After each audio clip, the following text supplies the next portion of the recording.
The winning blueprint presents.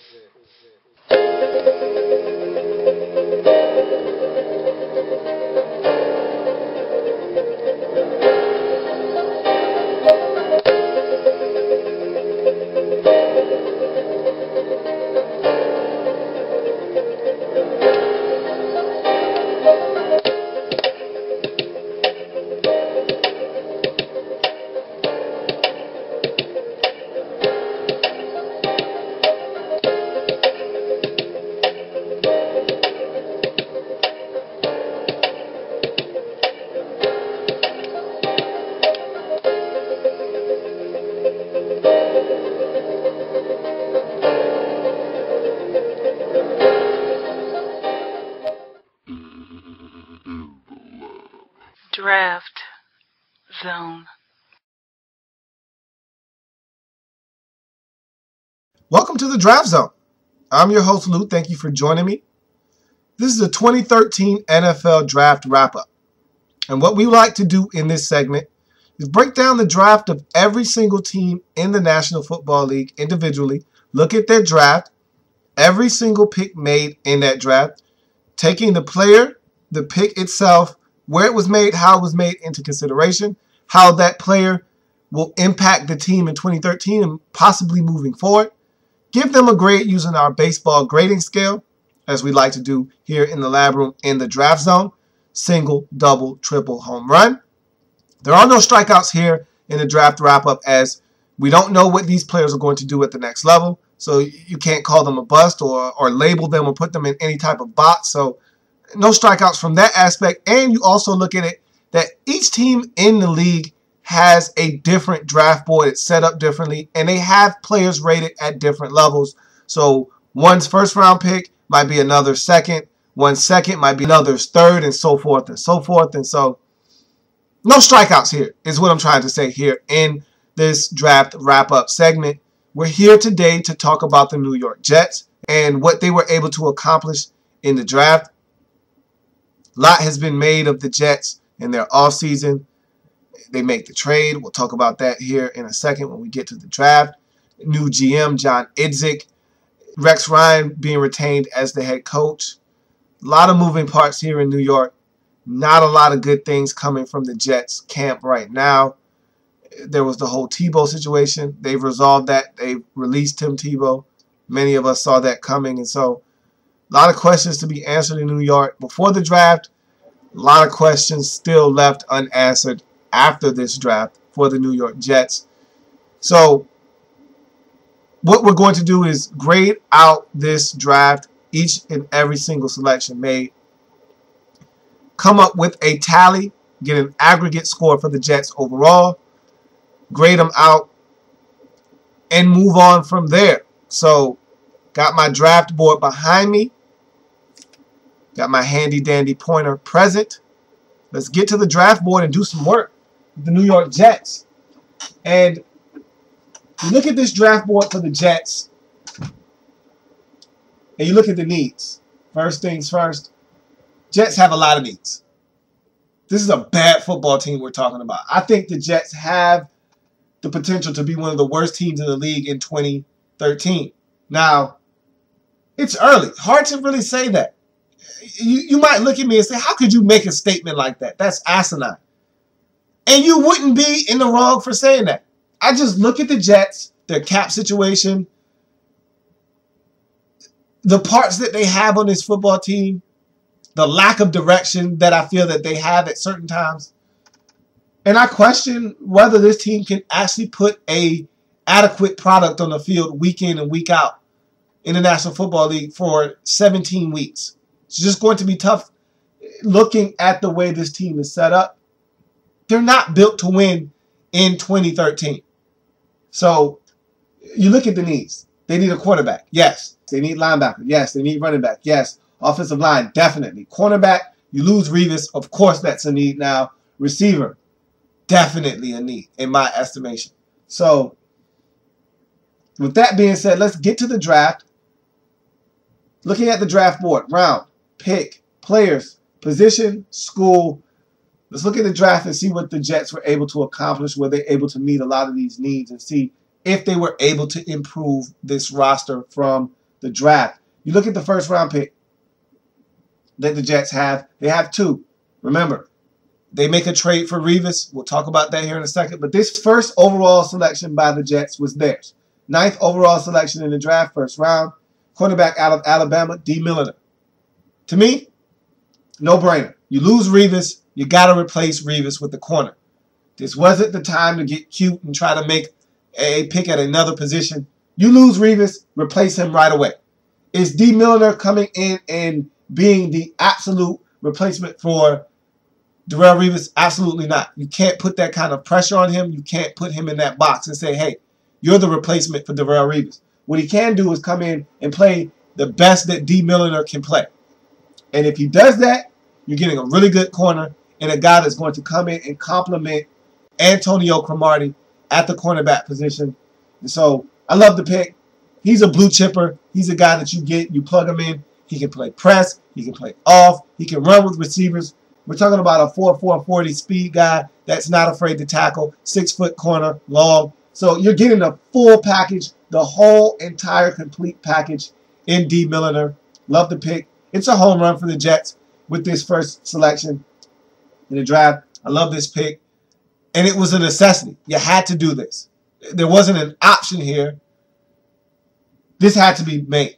And so you get the best corner in this draft, in my estimation. Of course, this is up for debate.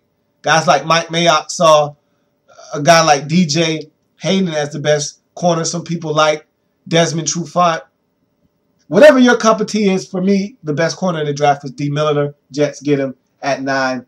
And so, to me, that's a home run for the Jets.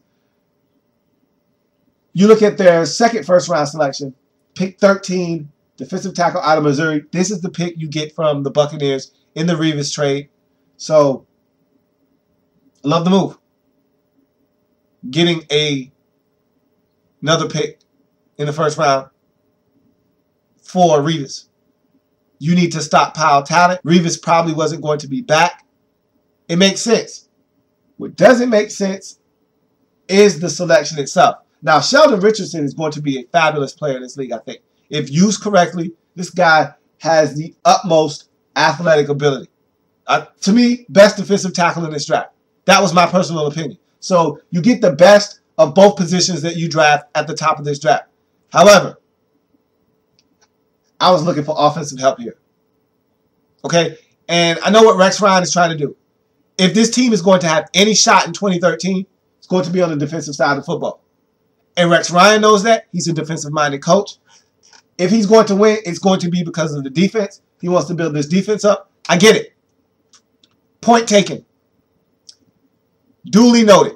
Check and check. However, this team was not brutal last year because of their defense. They were brutal because of the offensive side of the football.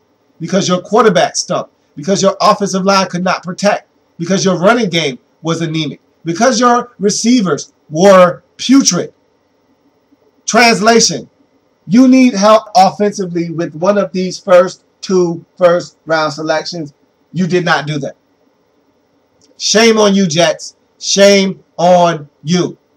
One of these 2 first-rounders should have been an offensive player, preferably a skill player, a receiver, a tight end maybe. Anything that could help this offense flourish. At 13, there was no value at the offensive line. All the tackles worth taking at the top of the draft, gone. All the guards worth taking at the top of the draft, gone. So, offensive line, which is a big need for you, wasn't on the table at 13. But receiver was. So what? Tavon Austin wasn't there.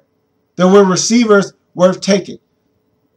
Maybe Tyler Eifert is a stretch at 13. You could use a tight end, though.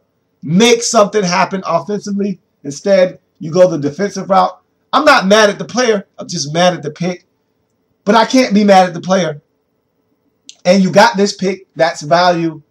Sheldon Richardson himself is a home run. I'm not going to beat him up over a mistake that you made by selecting him. It's a home run. But only because Sheldon Richardson is a home run himself. I don't love the pick. I think you could have done something else here.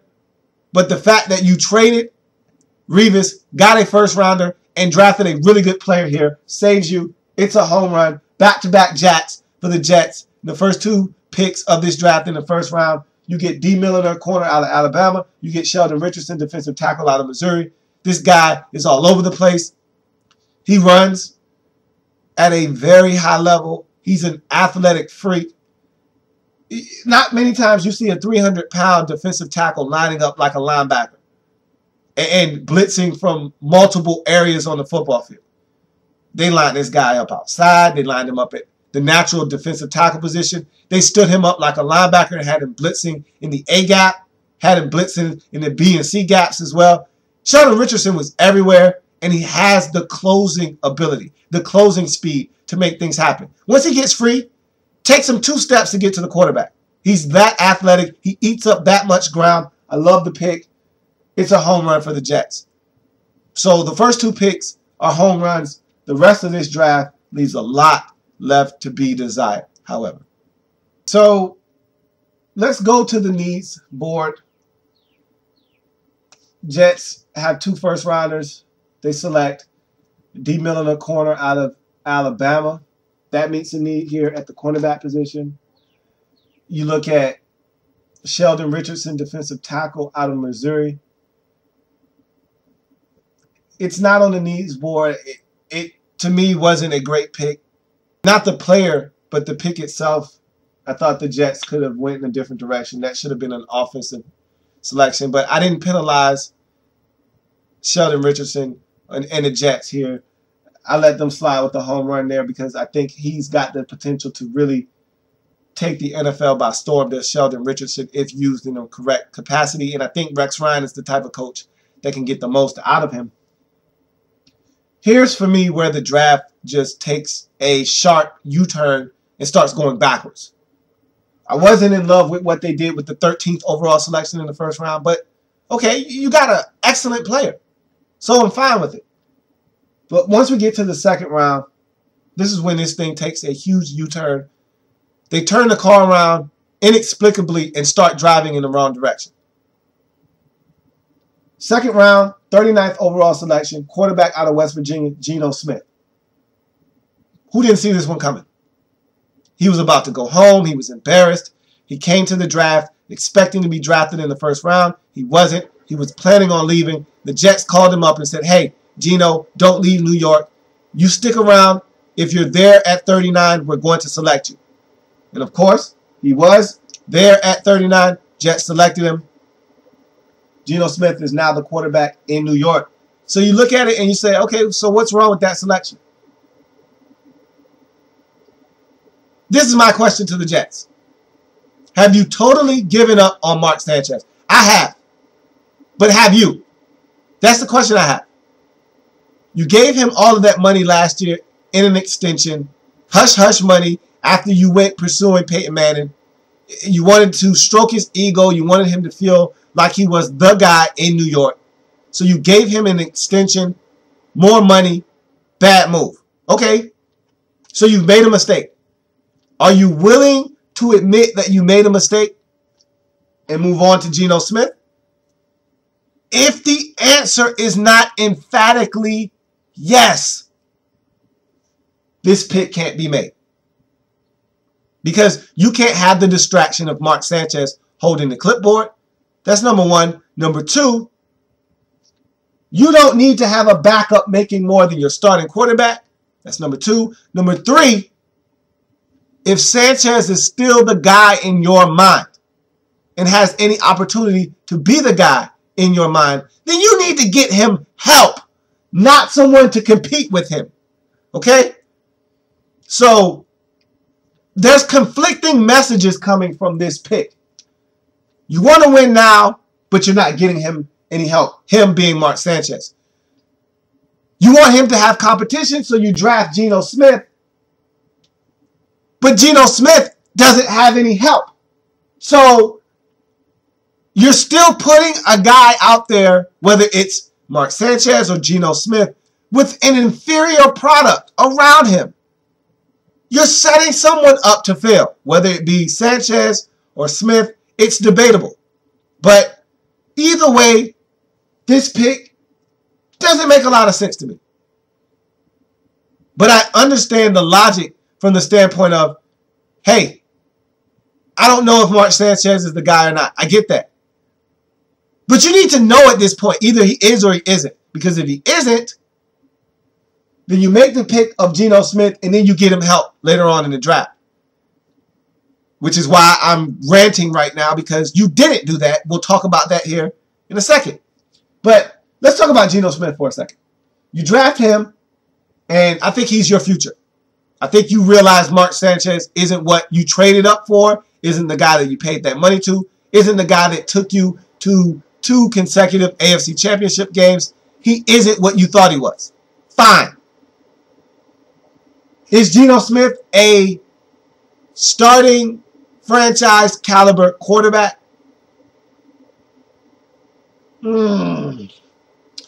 That's a tough one. Because at West Virginia, Geno Smith exhibited the ability to make all the throws on the football field. Geno Smith exhibited all you needed to see out of a franchise starting caliber quarterback in this league. Geno Smith exhibited leadership qualities and skills that showed you he could be a winner. This man threw for over 40 touchdown passes and less than 10 interceptions. Yet, Geno Smith also shows you that he can make bad decisions, that he can play poorly, that at times he cannot be a leader, and that he has a lot of deficiencies and holes in his game. That's my problem, is the inconsistencies. As a starting quarterback in this league, you have to limit the inconsistency. There can't be mental lapses. There can't be stretches of play where you just make bad decisions and turn the football over. You already have that in New York right now. His name is Mark Sanchez. So you don't want to go down that road again. Geno Smith has the ability to go down that road. But I'm not here to harp on the negatives. I think this guy can be a quarterback in this league that can get it done. But you got to put weapons around him. And I don't think that you have those weapons currently on the roster. But all in all, Geno Smith is a triple to me. In the second round at 39, I think you got great value. That's exactly where he was supposed to go in this draft. In the second round, I didn't think he was a first-round talent. Didn't think he needed to go in the first round. I thought he was a second-round quarterback. You got him in the second round, which means you don't have to divulge anything in him. He is going to be the future, but if you don't want him to, he doesn't have to be. You didn't spend a first-round pick on him, so nothing is guaranteed to Geno Smith. But let's face it, you don't have anything stopping him from being the future on your roster. So, in essence, by default, Geno Smith is going to be the future of the Jets. It's a triple, quarterback out of West Virginia. With the 39th overall selection in the second round, Geno Smith is a triple for me in this draft. So let's go to the needs board. Geno Smith, quarterback in the second round, handles the need at quarterback position. Let's put an X through that. We go on to the third round, pick 72, offensive guard out of Kent State, Brian Winter. I actually like this pick a lot. I think that Winter is a versatile guy. He was a tackle at Kent State, played really well at the left tackle position. He's played at right tackle as well. He's never played guard before. Jets are going to kick him inside. I think he translates to the guard position a lot better at the NFL level than at tackle. Don't think he's tall enough. I don't think he has long enough arms. I don't know if he's athletic enough and strong enough to play the tackle position. Now, he battled. He was injured at college. He showed his durability. He played in every single game that he appeared in at college. And so, he's a tough guy. But toughness, grit, and grind, and heart only gets you so far in the National Football League. At some point, you have to be able to play and have the measurables meet up with your production. I don't know if he translates to tackle or not. He's drafted as a guard. I think that's where he's going to play. I think he can also give you some value at center if you need him to in a pinch. So I like Brian Winter a lot. I think this is a solid selection by the New York Jets. They need offensive line help. And this guy's going to give you some relief in that regard. You take Winter, you make him a guard. I think he's going to be a really good one. Great move by the Jets. I think it's a triple. Brian Winter, guard out of Kent State, 72nd pick overall in the 3rd round. It's a triple. Great move by the Jets here. This is where the draft starts to go downward, though. After that pick, now I have questions. This is where the draft for me takes that sharp U-turn that I was talking about. Well, the U-turn has been made, and now they're going full speed in the wrong direction. 5th round, pick 141, L.A.B, offensive tackle out of Virginia. Don't really have a huge problem with the pick necessarily. For me, the problem here is you just drafted O-line, and I get it. I get it.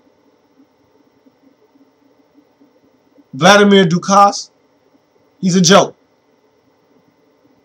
And you're tired of running down that road with Vladimir Dukas. I understand. Willie Colon? You go and get Willie. What are you really getting out of Willie? Okay, fine. I get that. You have DeBrickashaw Ferguson. He's not getting any younger, but he's still a very productive tackle. So, was this pick necessary? L.A.B? Maybe. Maybe not. But, what is he? Is he a right tackle? Is he a left tackle? Because, honestly, I don't think he's athletic enough to play the left tackle position. I'm putting him in a box, and I'm telling you that he's a right tackle. Because I don't think he's athletic enough. He doesn't move fast enough. His feet aren't fluid enough. He doesn't move laterally fast enough. I don't even think he's strong enough to play left tackle. I look at Boucher and I say, he's a right tackle. Okay. If you feel that way, and I do, you put him at right tackle. Is he going to play for you and be extremely productive? Maybe. But I have questions. It's not a bad pick. But did you have to draft another offensive lineman? Maybe. Could you have used a receiver, a running back, a tight end? Absolutely. More so than an offensive lineman. But okay, fine. You drafted a tackle. Don't have a problem with it. Take a double. Let's move on. So we go to the 6th round. Pick 178. Offensive guard out of Michigan, William Campbell. The Jets need offensive line help. Didn't I already say that? Like 3 times already. How many times are you going to draft offensive linemen? And this guy wasn't even an offensive lineman at college. He was a defensive tackle. That wasn't very good. And you're moving him back to offensive line, which he played at high school. So not only did you not get a guy that was a college offensive lineman, but you drafted another lineman at a position that you already drafted 2 linemen, and you went out in free agency and got a lineman. Okay, I get it. Brandon Moore, you're not going to have him back. Matt Slauson, he's already in Chicago. Vladimir Dukas, he's garbage. I get it. Willie Colon is a question mark. Okay, I get it. I understand. But it's overkill at this point. 3 consecutive offensive linemen? Really? So you don't need a wide receiver. So you don't need a running back. So you don't need a tight end. Sean Green isn't on your team anymore. And I know you traded for Chris Ivory. But you still don't need another running back? You feel that good about Bilal Powell? Really? Joe McKnight is getting it done for you, huh? So you don't need another running back. Okay. So you don't need a receiver? Oh, so Santonio Holmes is worth all the money you're paying him. So Stephen Hill was a great pick last year in the 2nd round.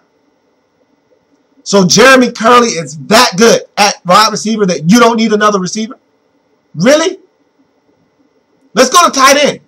Okay, no more Dustin Keller for you. Okay, so Jeff Cumberland is that good at tight end, and you don't need enough. You need tight end, you need receiver, you need running back help. So you just totally ignore the skill position and drive 3 offensive linemen in a row? Are you slow? What are you doing? In the great words of Vince Lombardi, what the hell is going on out there? That's a single. I'm not even going into that pick. That's horrendous. So we go to the 7th round, pick 215, Tommy Bohannon, fullback out of Wake Forest. Really? Really? You need a receiver. You need a tight end. You need a running back. Even a linebacker at this point would have been an obvious selection. You select a fullback. What are you doing? What are you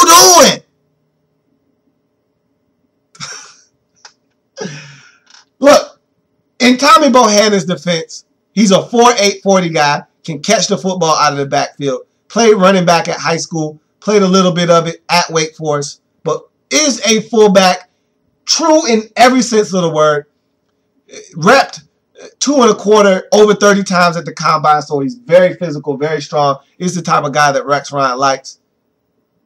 Remember, we got the Terminator from Rex Ryan, so he loves his fullbacks, as we know. Is Tommy Bohannon going to help this offense get on track? Tommy Bohannon is a single in the 7th round at pick 215, fullback out of Wake Forest. You average all of this up. Man, this draft got off to a promising start with 2 home runs back-to-back, a triple in Geno Smith, a triple in Brian Winter in the 3rd round. But then you go to the 5th round with O'Day Abouche. I give him a double.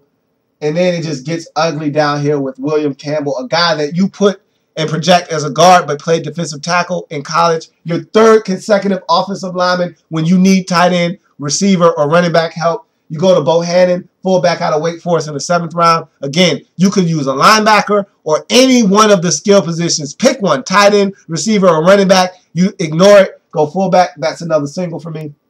You average it up. It's a double. This should be a single. This is an atrocity in the draft for the Jets, but the top half of the draft was so good to you that you were able to overshadow this nonsense that you put together toward the back half of the draft. It's a double for the Jets. Let's clean up this needs board so you get a offensive lineman, you get a offensive lineman, you get a offensive lineman. I sound like a broken record. You get 3 of them. No receiver, no running back, no linebacker. I don't understand it. The Jets get a double here. I easily could turn this into a single just off of how poorly you drafted at the back half of this draft. This is pathetic, honestly. I'm disappointed with this draft. I don't know what you're doing. I don't know the direction you're going in. I'm confused. Help me understand what you're trying to do here. Do you want to win now? Are you building for the future? Because this draft doesn't say either. So help me to understand what you were trying to do. I'm lost. I need guidance and direction. Help me. Either way, that's going to do it for the Jets. In the 2013 draft wrap-up, somebody, please help me.